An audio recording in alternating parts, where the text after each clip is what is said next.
Yes, chers designers, la conférence arrive bientôt et je suis très heureux de pouvoir vous partager un petit aperçu de ce qu'on va voir. Il y aura des invités spéciaux dans cette web conférence et vous allez pouvoir voir du coup comment est-ce qu'on fait aussi pour se positionner et puis au-delà de se positionner, comment restructurer son portfolio. Parce que se positionner c'est bien, avoir une cible définie c'est bien, mais il va falloir pouvoir incarner qu'on peut vraiment aider cette cible.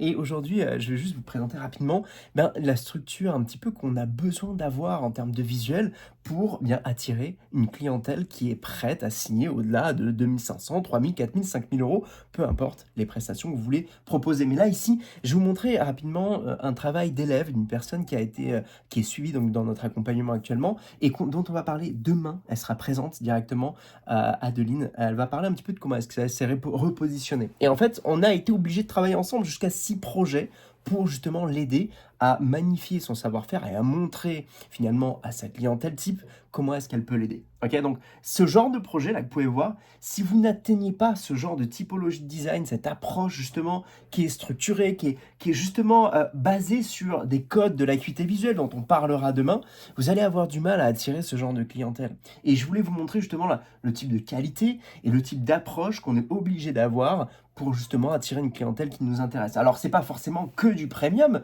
mais maintenant il est important de comprendre que tu dois avoir une approche stratégique qui permet d'avoir une vision globale et pas simplement juste avec de beaux mock-ups, avec aussi un design qui est intégré dedans, qui communique finalement les valeurs de la boîte et qui est basé justement sur des codes structurés et qui sont pas des codes avec, vous n'allez pas avoir des dégradés dans tous les sens, vous allez avoir une vraie structure et malgré tout on reste sur des éléments colorés. Encore un autre avec Opaline, un autre projet qui a été réalisé justement par Adeline, dont on parlera justement demain, qui vous permettra de comprendre que justement ces codes de finesse, d'authenticité, de simplicité, de légèreté, eh bien, sont ultra puissants pour aller connecter avec ce genre de clientèle. Donc j'aimerais quand même vous montrer jusqu'où vous allez pouvoir aller et jusqu'où vous allez devoir aller pour justement opérer cette transformation de graphiste à consultant en design de marque. Il ne s'agit pas simplement de faire des choses belles, mais aussi des choses qui sont congruentes, qui sont cohérentes et qui apportent également une vraie approche globale en termes de promesses pour ton client et toi aussi en termes de structuration stratégique parce que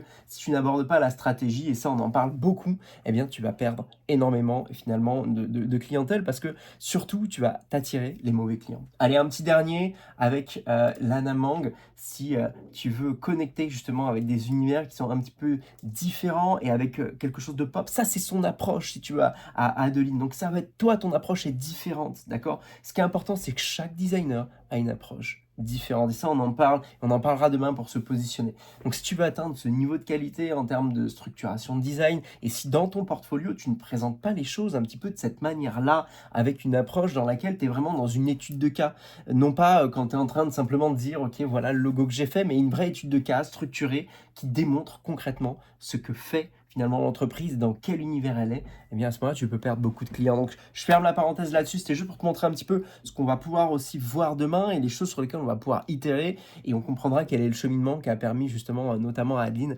d'arriver à ce genre de résultats. Il y en a encore plein, elle en a fait 6, d'accord, des projets comme ça. Je te tease un petit peu pour qu'on en parle demain et on se retrouve directement dans cette webconférence. Si ce n'est pas encore fait, si tu n'es pas encore inscrit, ça se passe juste en dessous, ok? On sera en live, c'est à 20h30, c'est pas demain, pardon, mais c'est jeudi à 20h30 spécifiquement. On se retrouve dans le live et puis mets-moi en commentaire si ça te parle, si ça te donne envie et si tu as envie d'aller plus loin, c'est directement en description, tu t'inscris et tu nous rejoins jeudi soir à 20h30. Salut!